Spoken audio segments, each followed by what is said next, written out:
Hello and welcome to the Mighty Oaks Show. My name is Jeremy Stalnecker. I'm the Executive Director of the Mighty Oaks Foundation. Glad to have you with us today. Looking forward to a great show. But before we jump into it, I will remind you, as I try to do every week, if you have not yet subscribed to our YouTube channel, please do that. We'd love to have you subscribe, not only so you can follow this show, but so that you can follow all of the content that we're putting out. And right now we have tons of content going up on our channel. We'd love to make sure that you know about all of that. So go ahead and subscribe. If you have not, hit the notification bell. That lets you know when more content comes online. And we'll be happy to push that out if you'll go ahead and watch it and then comment and let us know what you think. If you're watching or listening somewhere else, jump over to YouTube and you can do that as well. Excited about our show today. We have with us Navy Corpsman, active duty, Jon O'Hare. We have veterans on all the time, but rarely do we have active duty folks. And Jon, glad you could be with us. Jon serves currently in the United States Navy and has for 19 years. Yep, coming up on 19 years. Coming up on 19 years. It's crazy. Good ride. We've got some weird, kind of weird connections. We were both in 5th Marines at the same time. Yep. That was a pretty big deal. Yeah, back in 03. Yeah. A lot happening. Yeah, the initial line crossers, right? Yeah, the initial invasion, the push into Iraq. But now Jon, in addition to being active duty, serves with an organization that you guys have heard if you've watched our show or listened to it, Soul Survivor Outdoors. And yes. Soul Survivor is unique in the kind of, say, veteran nonprofit world. Because primarily they're working with active duty service members, That's folks correct. Who are serving, which is awesome. And so we've got connections that way. And one of the things that we try to do on our show is tell stories, because really that's what connects us, is our stories. And so Jon has agreed to tell us his story and to help us. So start at the beginning, not too far back, but after you were born. Somewhere after that. Start at the beginning. Tell us about growing up and the kind of home that you grew up in and kind of how you ended up in the military, and we'll go from there. All right. Yeah, do my best. Give you the short, condensed version. That's all right. So much, right? I was born and raised in St. Augustine Beach, Florida. Grew up, I would say, pretty much an all-American family house. My dad was a school teacher, now retired after 30 years. Wow. He was also a captain, fire rescue, marine rescue, and at the same time, he started one of the only at the time swim club team in Northeast Florida, which ended up becoming one of the premier club teams in Northeast Florida. Wow. Competing with some major organization known as some that have Olympic caliber swimmers that train with them as Bulls and Episcopal at Jacksonville. But we were just a small club team. So that's what I grew up in, a coach. And basically my dad was known as Coach O'Hare until I graduated high school. And so I grew up with that. My brother and I were both competitive swimmers at the age of 4. We played pretty much at the age of 4. At the age of 4. I don't know many people that can swim at the age of 4. Yeah. Then my dad did the classic. He threw us in the pool. If we floated, we were swimmers. If we didn't, we were meant for something else. Right. He'll pull you out and push you on a bike or something. Right? Yeah. So that was my background. As I'll get into, that's essentially what I attribute everything to my success in my military career with any type of selection program I've gone to, and just anything that just requires the intensity that you need, that drive to always just want to succeed. It all came from my dad's upbringing with us. It was always fair, true, but like black and white. There was right or wrong, and the great thing about that is he never wanted us to be the best at everything, but he always wanted us to be the kids that were never picked last. We grew up playing all sports, and through that, excelled us into pretty much every opportunity that we ever wanted, because my brother and I were always just raised in order to always be at the top, right? Did your dad, what was his philosophy for wanting you to be so involved in sports? I mean, a lot of parents push their kids to be involved in sports because they want the scholarship or whatever. It doesn't sound like that was what your dad was after. No, I feel like he never really came out and said it, but he was just like, always give 100% regardless. And he always felt like, and I'm a true believer in just being a physical education teacher, that if you are in shape, then you're always going to be doing good. It was about pushing you and helping you to overcome difficult things. A strong body is also a healthy mind, and that was like his whole mantra, I guess you would say. Right. So like, if you're always pushing yourself and you're always bringing yourself to that edge and not afraid to go over that edge, then really there's nothing in life that you can't take on. And I felt like that was just how I always took it, and I just ran with that. Yeah. And just that's been my life, the entire time. Right. And that's how I bring up my kids today, with that kind of same mentality. Like, I don't expect you to be the best, but you're never gonna quit. Yeah. What was the faith life like in your home?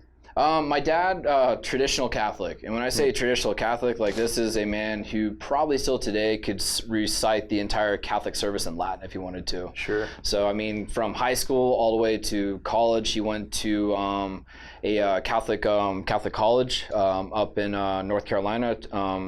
And he, maintained that Catholic lifestyle, where my brother and I were both raised in that, to where we had, Wednesday catechisms, Sunday also, church service and everything. Right. And so I was confirmed in the Catholic Church at the age of 12. So that's where you make that like adult transition, I guess. You're no longer a child, now you're expected to be in there and doing everything with the adults. And served as an altar boy, and, went on all the church retreats every year. So that was kind of thing. We went to every major mass that was required, to include we were in church every Sunday.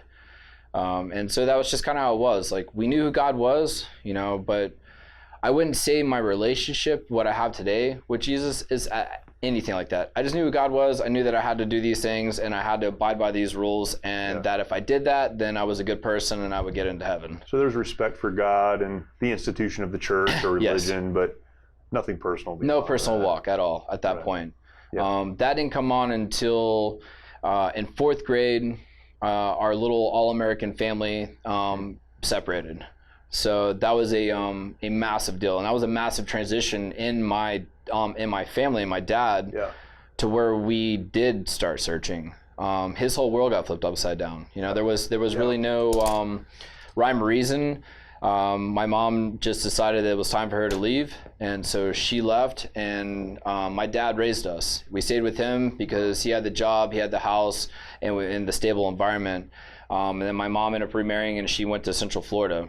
And so it was after we confirmed in the church, if you remember the old Catholic thing, they don't really do divorce. And so without saying it, they kind of turned their backs on us. And so my dad essentially was all but told to kick rocks. And so he didn't have a place in the church. Yeah, and at that point, because as a man of the house, like, you're not supposed to allow that to happen, right? Right.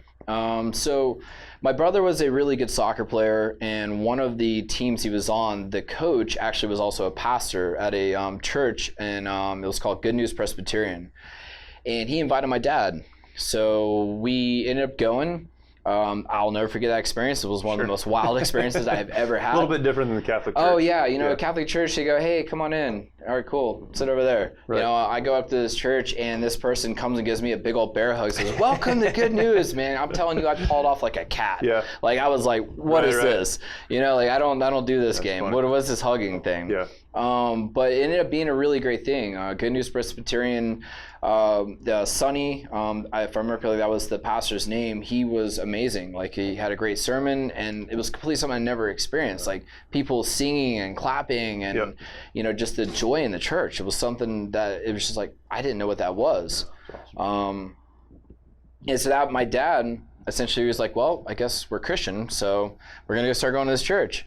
And I ended up meeting this guy named Philip, who was the youth director, and he kind of like took me under his wing. He saw me. I was a rebel. I don't know if it was because of the split, but I always just felt like I didn't want to follow the norm. I wanted to do what I wanted to do on my own terms. Yep. And a lot of that led to some lifestyle that probably wasn't really great. Sure. But I think that was also the fact that at the age of 12, I also started volunteering as a junior firefighter. So I was around a lot of older people. And then that led into junior lifeguard. And then at the age of 14, I started working for fire rescue, marine rescue. So on the beach at 14, I was sitting in a lifeguard chair, pulling people out of the water. Right. And so that also led to a bunch of parties afterwards with lifeguards and stuff. So I was living a very weird life. I wanted to do this church thing, but I also wanted to party. And so that was kind of like my walk, I was definitely kind of like, I was playing the fine line. I wasn't doing the right thing, but at the same time, I just knew that like church was a place where I could go and just feel comfortable, you know, but I really didn't have a lot of people surrounding me. You know, I didn't have the, you know, the band of brothers, you know, there was no iron sharpening iron at that point. It was just. Do you feel like you had a relationship with God at that point, or was it, you kind of traded one religion for maybe a different religion? I definitely knew who he was, but I kind of guess I looked at it more like God, like my dad. Like, I knew what I needed to do. I felt that conviction. I knew when I was doing wrong. Right. You know, just like if you ever like disobey your parents, like you're like, you know, you did wrong. You just hope you don't get caught. Sure. And I just always felt like that was kind of like my relationship with God at that point was like, man, I just hope he's not paying attention to this moment to me. You know, like hopefully he's just looking somewhere else. Right. You know, so that was kind of like how I had it. But then I would like, you know, I'd go to church on Sundays. I'm like, hey, yeah, probably shouldn't have done that Friday and Saturday night. You know, hopefully we can try again Monday, right? And that was kind of where it was. But Philip never gave up on me, and he actually took me to something, I believe it was my junior year, because I had my own truck at that point. And I went to a Billy Graham crusade in Jacksonville, and it was a whole arena thing. Oh, wow. One of the most powerful things I'd ever been to. And that was the first time where I actually knew that I wanted something more. Right. And it was on the drive home, and I like just started tearing up in Philip's Jeep. And I'm like, I think I need to do something, man. He's like, well, like what? I was like, well, I didn't raise my hand and walk down because I just felt weird. Yeah. But I was like, I want a relationship with God. Yeah. Like, I want a real relationship with Jesus. Yeah. And like, we pulled off the side of the road, like, bam. That's crazy. Hey, man, we're going to say a prayer together. And that was when I actually said my first prayer, like asking Jesus into my life. Right. And it did. It changed me. Like, I was like that, you know, like it was kind of cliche, like the warm and fuzzies, like just like this giant weight was taken off my shoulder. Yeah. And it was that point that I realized I was in the right place. Coming out of my junior year, going into that summer, you know, I was still partying. I was still like not living the great life, but at least I had like something I knew that was real, and I could always come back to, you know. And it wasn't like saying like, oh, you should just leave and come back when you want to, but I just knew that at least something was better. And then we actually transitioned over to a church that was right next to our house, called Anastasia Baptist. And the non-denominational, they had that classic 10 o'clock service, like come as you are kind of thing. Yeah. And it was a little bit more my speed because it was a church, it was a surfing community. And so a lot of my friends I actually grew up with, they all went to that church. And so we had Wednesday night Powerhouse, and I did the Monday night Young Life, you know, and then, you know, church on Sunday. Yeah. And things started getting a lot better, you know. I wouldn't say my life was great, but my relationship was a lot better. Yeah. And that's where I transitioned coming out of my senior year. I was looking at college, but I just didn't think I was ready. Yeah. I definitely had the talent, like for swimming and soccer. I could have gotten a scholarship and probably done enough to where I could have been paid for, right? Yeah. But you know, I just didn't know. And I knew I wanted University of Florida, and I love Gainesville, and that just, it had all kinds of bad written all over it.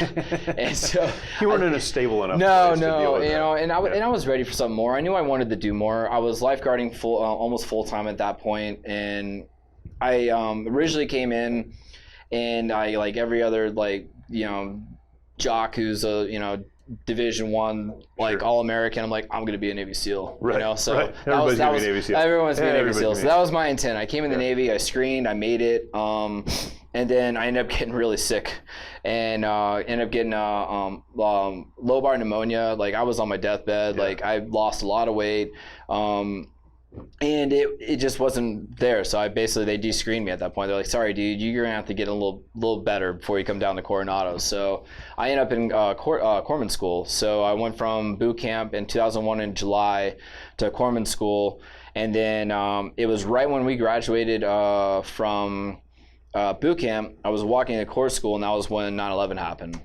And that was a really, really powerful moment. I mean, the whole world stopped, right? Sure. You know, everybody can probably tell you where they were when that happened. You know, if they were alive at that point, right? Yeah. And that was when we were like, oh, well, I signed up because I was like, wanted to do something cool, wanted to get my college paid for, didn't say I wanted to go to war. Right. You know, but like that was like a lot of what was going on that time. That's interesting because a lot of the folks now who are in the military, even those who are now near retirement, which is crazy, they came into a peacetime. Well, they came into peacetime, but a lot of folks came in post 9/11. Yeah. and those guys have retired. I mean, they spent a lot of time. So it's because I came in during peacetime as well, and 9/11 happened, and then you're going, wow, what's going on? But man, it's a different world for those young folks who came in after 9/11, and I always ask them. I'm like, hey man, what drove you? Because a lot of guys, give it like a couple college years. or they wanted to come in and serve. Especially the guys who were really close to that time frame, like that, like from like 2002 to like 2007. Like every Marine I met was like, dude, I came in because they were connected in some way, or they're just they're passionate about their country. Like they're they have a true allegiance, to what it is they believe in. They weren't looking for a job. No, because they were going to deploy. So that was huge, and. I get over to 1st Marine Division in 2002. I went to another school right before I got there. It's like where they kind of integrate you to teach you how to be a corpsman with Marines, a little watered down SOI action. And, so I get there and I'm completely away from my family, my friends. I'm all on my own. And that was where I didn't have a church. So, I knew I still had a belief, but I would not say I had a relationship anymore. Like that, and it's crazy. I go back and look at now, and I've read all these books, and the more I get into understanding, how your walk of faith is, it is that you're gonna have that, And I was definitely in that. I was in that valley at that point, where I was getting tested, and unfortunately, I did cave to all of that. I started partying, I started chasing girls. I had this quote unquote relationship that ended up turning into a marriage right before we deployed. In January, I got married to a girl I didn't even know her, but I was just like, hey, I'm going to war. You want to get married? And she was beautiful and she was smart, and I was like, all right, this is something to be great. And then you go to war, and of course that changes you. Sure. And I have a really religious family though. My dad's side of the family is super, super, we're talking missionaries, devout, my cousin. He goes over to places I won't name just to protect him as a quote unquote English teacher, and he's spreading the gospel. Sure, and it's just like, dude, at least I have a gun and I can protect myself. Right. You're going in there blind, just under the faith of God, knowing that he's going to take care of you and your family. And I'm like, dude, that is awesome. One day I will be there. I'm working on that. And they always send me books, and always wanted to keep my Uncle Rick. And he was always about just, hey, where are you at, man? What's going on with you? And he would always at least keep tabs on me. And I'm so thankful he did. And because of that, it kept kind of pulling me back. And it's crazy how God works. I got my first roommate in the barracks at 3rd Battalion 5th Marines, actually went to church on Sundays. And so he's like, hey, you want to come to church with me? And so I did. For a couple of times I went. And that was really cool. And it's just God always kind of put his hand in there and just kind of steer you back a little bit, just when you think you're about to fall off the face of the planet. And he did that, but I wanted to do crazy. And so I deploy and I come home and I'm married, and I'm like, oh, I didn't sign up for that. And she didn't go to church and I didn't go to church. And so I was a lost cause at that point. From basically 2003 to about 2007 is a blur. I was self-medicating, I was drinking like a maniac. I basically wanted to fight everybody who came across my path, because all I knew was I came home and I was going to go back to war. And every time I came back, I just started developing almost kind of like a God complex. It was really sad and sick. What do you mean? I was invincible. If I couldn't die in combat, what's going to kill me at home? And so I came back and I raged, and I was chasing that high. I was chasing that flight or fight, but I just wanted that adrenaline 24/7, because when I came home, I was bored. I had nothing to do, and all of a sudden this void just started getting bigger and bigger, and I didn't know what to fill it with. I tried to fill it with everything, and nothing would work.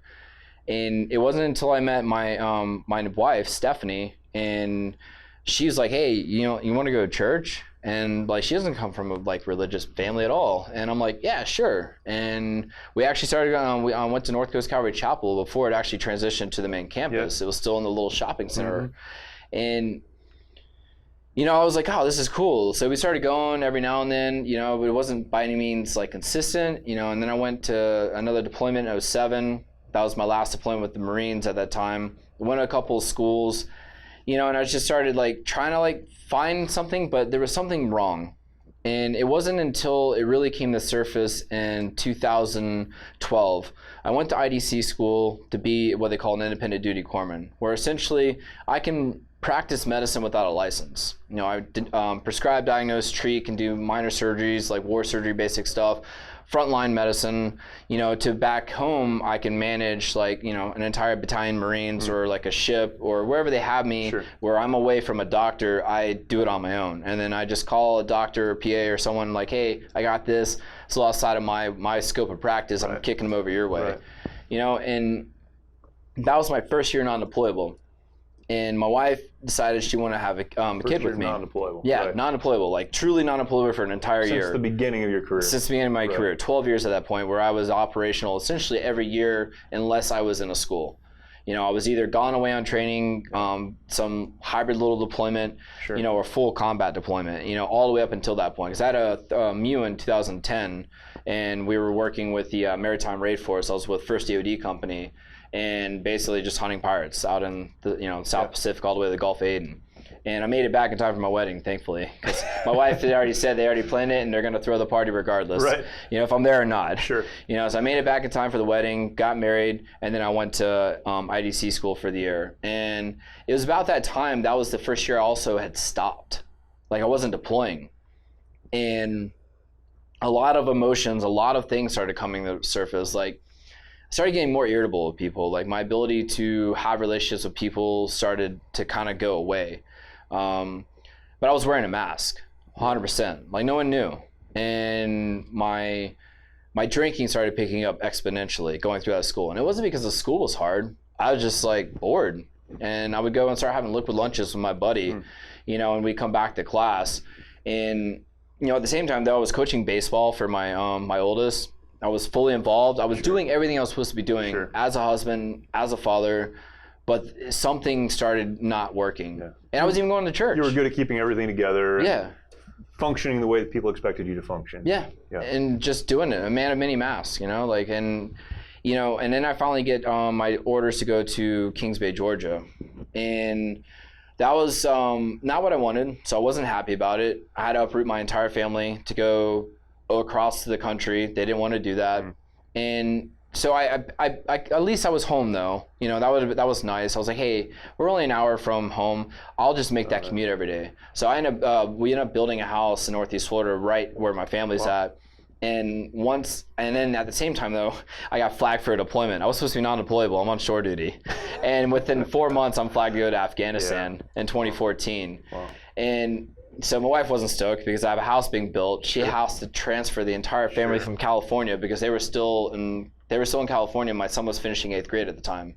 So she's a newborn, a kid who's finished 8th grade, a cat and a dog, and heading out to Florida. Moved the entire family, and I was in Afghanistan.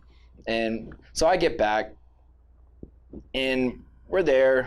She's not happy. She doesn't want to be there, and I don't blame her. We're SoCal people. Even though I was raised in Florida, we are a SoCal family. But it was good having my family around. That helped. But it was at that point where I was completely checked out. And I don't even know how it happened. I don't know why it happened. But again, not going to church. Even back in my hometown, we weren't going to church. And so this void just kept... Your family was still going though, your dad and... Yeah, but we just never went. I was always busy. You know, or at least using it as an excuse. But Monday through Friday, I was commuting 120 miles a day. Every single day, Monday through Friday. And I started getting burned out. And I didn't like where I was at. I didn't want to be in charge of anybody. I just wanted to do my job. I wanted to be a provider, and I wanted to see patients. I didn't want to babysit. And I was babysitting 90 people at this clinic, you know, and again, things just started like coming up, and I couldn't understand why. Like, all this emotion, all of this anxiety that I never had before. I was angry all the time, and, you know, but I would just wear a mask. And I would self-medicate, you know, to the point where I was even making roadies driving home because I was just like, I gotta like curb this, you know, because I was starting getting really angry driving home. And I couldn't understand why. And, you know, so we get through it. I even started going to therapy. Like, my wife and I started like doing some little counseling because she was just like, what is wrong with you? You know, and I would either be like, essentially I was gray man in my own house. Like, I was there, but I was checked out. Like, I was just going through the motions, glazed over. You know, but I made it through, and I hid it. I was hiding my drinking, Like no one knew how bad it was getting, but I was always functioning, always went to work, always did my job, always came home, always took care of the family, did everything I was supposed to do. And then we transitioned back to California, and I kind of felt better. I was like, oh, thankfully things will get better. We'll go to California. This is where we belong. So I get to my new unit working in Naval Special Warfare, and we're going back to church. Things are getting better. Life is better. So I'm attending church. Right. Well, at least I'm doing that. And I realized things needed to change, and I started reading books. It was around that time is when I actually got the book for one of the first books that Chad wrote. I actually wrote, and I'm like, oh, and then he's got his him and his wife have the relationship books, and like we're working on that with our with my wife and I'm reading them, and I'm like, things are getting better, and I'm happy, but I still didn't have that relationship. I didn't have that real connection. I was just there, so. We started training, we started doing a build-up for a deployment, and the team is a 24-month cycle, so there's a lot to do, and I'm gone all the time. And so kind of checked out, not surrounded by friends in faith or anything. I'm just kind of doing this on my own.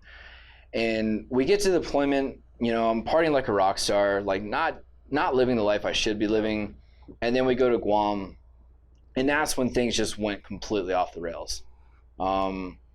That was when all of my problems started coming up, and I didn't know how, and I still didn't know why. And it finally hit me, and I tried to make a cry for help. I even called my wife. I was like, I'm gonna go to the chaplain. I need help. I don't know what's wrong with me.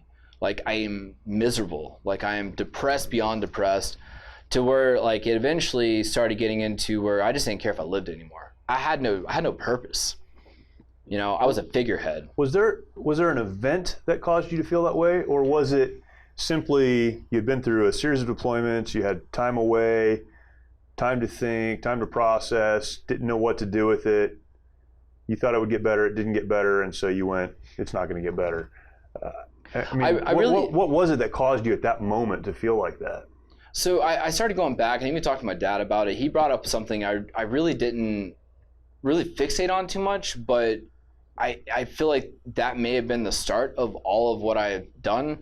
So working as a lifeguard, you tend to just pull people out of the water. I had seen dead bodies. I had worked on people. I've done CPR, but there was a really tragic event, and I think I just had immediately just put it down. No deep. Never dealt with it. Never dealt with it, right? I mean, that was the first real, true, really gnarly trauma case I'd ever had. And 2 girls got ran over on the beach on the state park in Florida, where I'm from. This guy was chasing bayfish. He completely didn't even see them. It was high tide, so everybody's up in their driving lane, because you can drive on the beaches in Florida. And he was in a big lifted vehicle. He had no idea he even hit him. Just ran him straight over. And it wasn't body, it was head. And so this girl came screaming up to me and the other lifeguard in the chair, my sisters just got ran over. And I'm like, what? And so we jumped down in our little beach truck, and we drive over there, and it was bad. It was really bad. Unfortunately, I think a lot of what it comes to is that you pride yourself on your training, and you know what you need to do, and you pride yourself on the gear, and you make the best of what you have. I criticize that whole situation still today, and I didn't realize it had such a deep seed with me, because I needed more, and I didn't have what I needed to do the job, and I felt like because of that I didn't do a good job, and so I beat myself up for it, but I quickly put it back down, and I just held it there. Keep moving. Yeah. But that's what drove me to want to just always be better. I wanted to be bigger, faster, stronger than every Marine I ever came across. I wanted to not only do my job better than everybody, but I wanted to do their job better than anybody, because I never wanted to be in that situation again, to where I didn't have the proper training and the proper tools to do something that could save somebody's life. And, unfortunately, one of them made it and the other one didn't. And so I think that just a culmination of that, and then going straight into the military, and then I literally hit the ground running at 110 miles an hour, and I never stopped. It was just one event after another. You never dealt with it. Just like you didn't deal with that, you never dealt with it. Never dealt with anything in Iraq, with all the loss there, with all the combat deployments, and it wasn't. I was never a sideline guy. I always wanted to be. Put me in the middle. Yeah. Put me in, coach. I can handle this. And you lost a marriage that you really didn't deal with either. Yeah, nothing. I never had time to decompress and just sit there and think. And work on this stuff. Right. And so it was just the pot filled, and I couldn't, it was over, and it was flowing over. And I was like, by acting like, you know, a jerk and all these other things, like I was screaming for help, and I didn't even know it. I just didn't know how to ask for help. Right. And, you know, I was just essentially hoping to get caught one day. And it did. I got caught. You know, I got hemmed up, you know, got a DUI in Guam, and that instantly on August 27th at 2100, my life changed. Yeah. And, you know, thank God it did, you know, because I didn't care anymore. Like, I was doing such reckless things with my life. Yeah. I was going on dives, doing critical dives that, you know, drunk. I didn't care. I went down, never wanted to come back up. You know, like I was essentially trying to kill myself without actually taking a pistol to my own head. And that was just because, not just because, but that was because you just didn't feel like there was more beyond that. No, I didn't feel like I had anything to live for. This is where I am. There's nothing else. I'm not happy with my career. I wasn't happy with my life. I wasn't happy with anything that was going on. And it was so sad because I had these blinders on and not look in front of me and saw that I had like everything.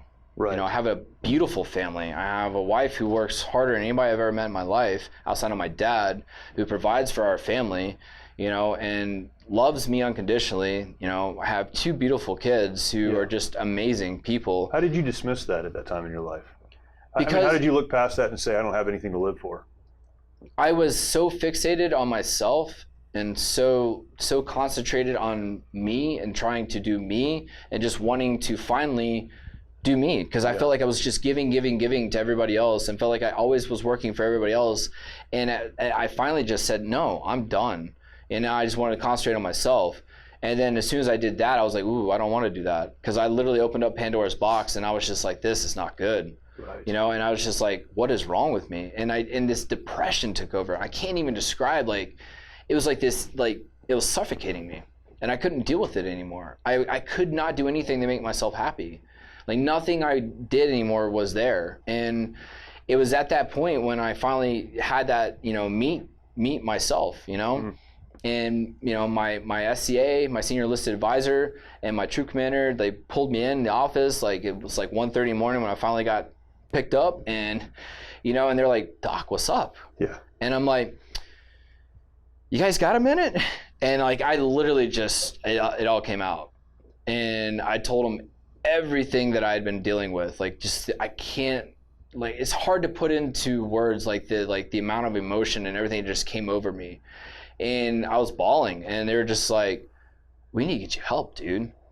And thankfully, God puts people in situations where they need to be because he knows what's going to happen. And I know with a shadow of a doubt that I was in that situation because I was with a group of people in a community that will take care of their own. That's not always the case. It's not always the case. We know that. Particularly the military. Yes, right? If you're in big Navy, big Marine Corps, anywhere else, like where you're just another worker, a number, yeah, you're gone. Your problems just create problems for someone else. Yeah, and they're just going to be like, I want you to move out. Yeah. You're out, dude. Here's your Article 15, whatever else they're going to hit you with, and get out of my military.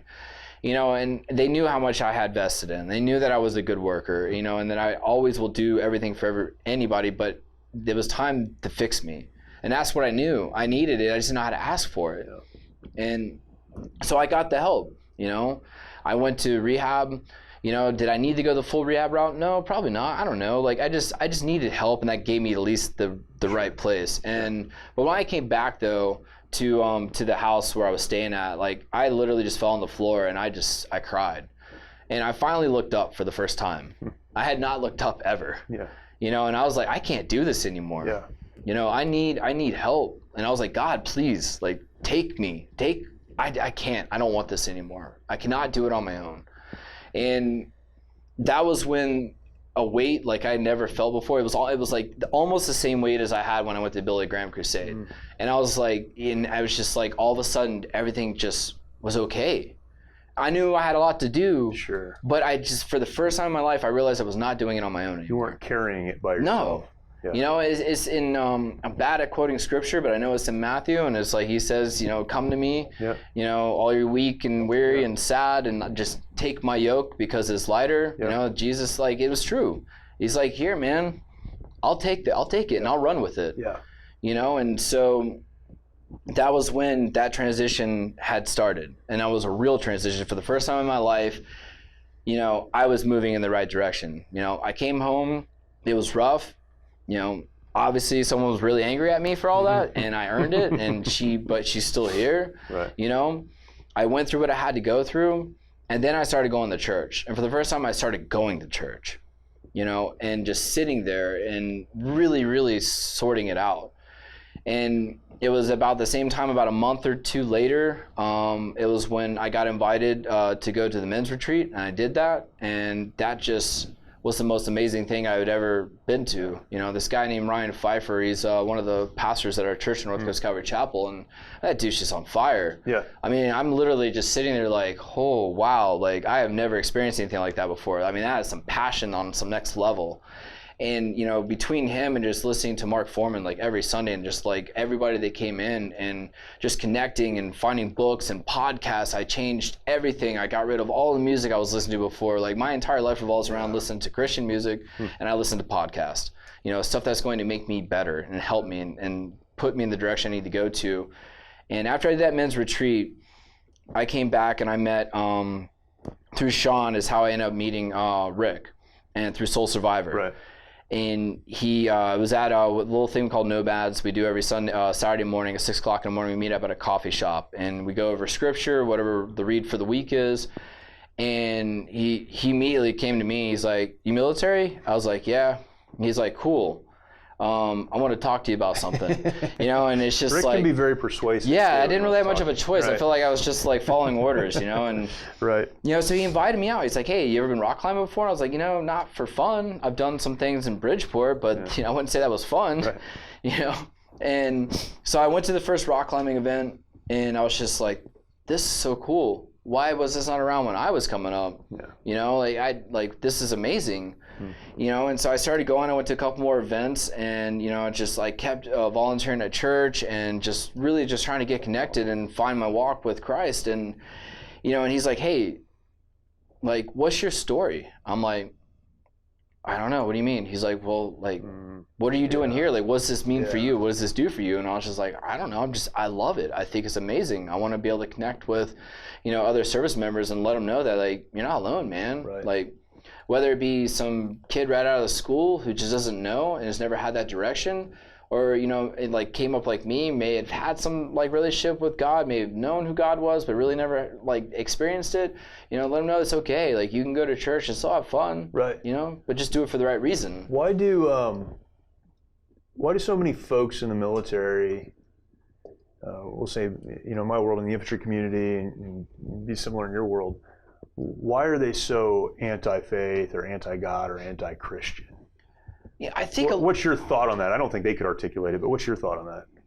I just think it's a lot of people think of, and this is something I've seen a lot more, and just reading through things I've read through like John Eldredge, you know, you know, talking about like, you know, men are created to be wild, you know, but in the 21st century, I don't think men know that anymore.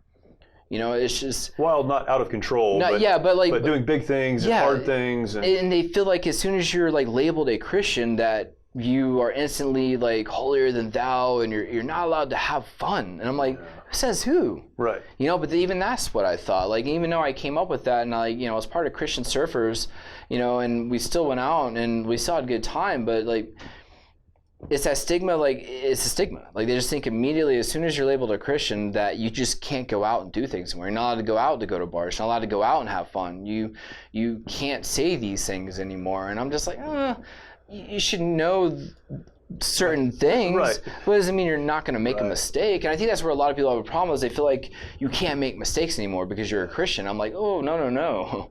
I consider being a Christian like, you know, being a major league hitter. Like, if you're hitting like 3 out of 10, you're going to go somewhere, you know? Like, you're not perfect. You're never going to have that perfect score. There's only one who had that perfect score. So there is a stigma that goes along with that. And a lot of it is just people are raised and taught, and probably popular media doesn't help with that either, right? No. It says that Christians are weak or whatever. So there's that stigma. We know that's not true, and we do our best to communicate that to others so they know that. So with that, when you're talking about the importance of faith in the life of a person who's serving in the military, how do you communicate? Soul Survivor, a lot of the service members that Soul Survivor's working with are very young service members. Yes. Not all, but not exclusively, but certainly a lot of them are. And for them to understand the importance of faith early in their life and career would be a blessing they don't even understand. How do you communicate the importance of faith to someone who has dismissed it as being weak or not being necessary?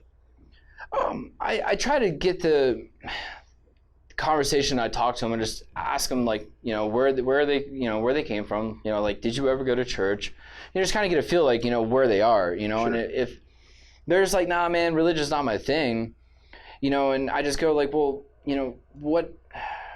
what is your purpose? Like, why are you doing what you're doing now? Like, why are you in the military? Like, who are you serving? And trying to get them back to that, like, point to where understanding, like, is Rick has he likes to use the analogy of, like, the same thing from, I forgot what book that was in, but they like to use the bedrock versus the sand, right? Like, what is your base? What do you base everything on? He likes to throw up. They did one time. He threw up a hook up top. Like, you're trusting this line, right? That's gonna hold you climbing up this mountain right now. Like, what are you putting everything into? Like, what's holding you up right now? Yeah. Like, is like, and if you don't have that, it doesn't matter what you do. Eventually, you're gonna fall. And that's the whole point of getting to that point is, like, like, you get up every day and you serve your country, and you believe in the military and you believe in America, but, like, what's holding you up, though? Sure. Because eventually that's going to go. You're going to not have the military anymore. Right. Right. America's wishy-washy as it is with everything we got going on, like, so, like, where are you putting your eggs at? Right. And it's that hopefully getting that point to breaking them down to just seeing that, like, you got to have something. There's got to be something bigger than this. Bigger than everything Right. you're doing. And, in that void that you're trying to fill it with, I promise you, it's not going to work because I did it. Yeah. To the point to where, like, I don't want to see you go the route that I went. I'm not going to sit here and tell you can't go out and have a good time, because there's by no means go out, have a good time, live your life, but you got to have something to come back to every day, like that rock that, like, when everything is said and done, this is always going to be here. Yes. And I promise you, if it's faith and you put it in Christ, like, your life is going to be better. Yeah. And I can tell. That's like, not going to change. No. Your foundation. His Right. foundation has always got to be that. And I can even tell, like, just recently, we're out in the mountains in Colorado, and I just got home. And, I'm with my family, and we're out having fun, and we're snowboarding and stuff. And, I went 4 or 5 days without reading. And I was getting irritated, and I didn't know why. Even my wife called me out on it. She's like, "You're being a jerk." And I go, and I sat there, and we're coming back, and I'm, like, on the plane, and I'm finally picking up this book that I've been reading. I was like, I wasn't reading. Yeah. Like, I wasn't in the Word. It doesn't take long to drift. No. Your perspective changes. 72 hours, 96 hours, and my mind was already, like, going back to, it's all about, I can do it, I don't need help, I can make everything happen. And I was just like, absolutely not. Like, because that doesn't work. Yeah. How important is your personal story when you're talking to people that you're trying to communicate the importance of faith to? For me, I don't know, it's kind of weird because there's a lot involved in that, Yeah. But I can tell you, and I tell everybody else that, like, with a shadow of a doubt, that as soon as I got down on my knees and looked up and said, I cannot do this anymore on my own, it was instant. It was like lightning strike just hit me, and I was just like, that's all I had to do. Again, like, you have to take action to make things work. Right. But as soon as you realize that every day you just look up and go, God, you've got the reins. Right. It makes it better. And that's why I try to, like, relate to people, and it's hard sometimes because I have so much going on in my head, and, like, I can write it out and it looks a lot better. And then when I try to articulate it, sometimes it doesn't come across the right way. But, I just say that, without that foundation in faith, and without realizing that you got to remove you. Right. You got to take you out of the equation. That's right. And a lot of people feel like, no, you got to do it because you're the strong person. That's the way you were raised, and you got to make all the actions. Like, no one else can make this for you. You can't trust anybody. You can only trust yourself, because that's the way everybody's raised in this world today. Yeah. Like, no one's going to help you. It's all about you making everything happen. and it's removing that. And I felt like for me, one of the biggest things that helped me with that was also trying to remove like the I statements out, because it's not me. Like, I'm not doing anything. And so it's getting in that mindset of realizing that as long as you know that everything that you accomplish is only because he allows it, and only God will let you do that, he'll push you in the right direction, because his mission is going to get carried out regardless, and it's just with or without you. Yeah, with or without you, his mission is going to happen, but he wants you on that road. That's right. He wants you in that fight, and eventually he's going to get you. Yeah. And you're going to go in and you're going to accomplish the mission, but it would be a lot better if you knew it from the beginning. And then surrendering to his will and his plan for your life. Yes. Yeah. Otherwise, you're just the best you can be. Yeah. But when you trust God by faith, then you're what he wants you to be. And I see it all the time. Every time that I remove myself and I just go, all right, God, like, is this where I need to go? Yeah. Like currently with my own career, I'm switching over and trying to move into the nurse corps world, and I've been putting everything into that, and all the schooling that I'm doing to complete these classes, and I go, if it's what you want me to do, then I'll do it. And just keep pushing me in that direction.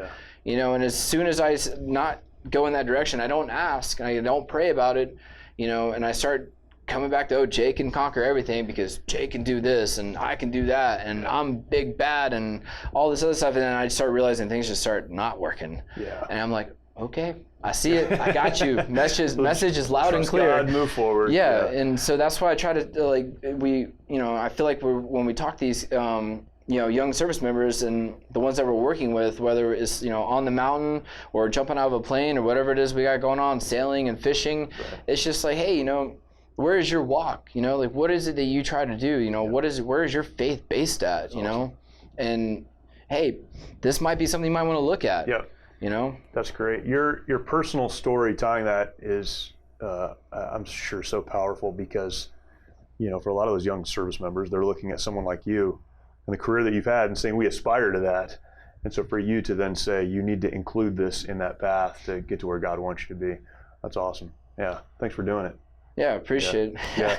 It's been a fun ride. Yeah, well, and our story is what we have, and God can really use that to help other people. So it's awesome. Jon, thank you so much.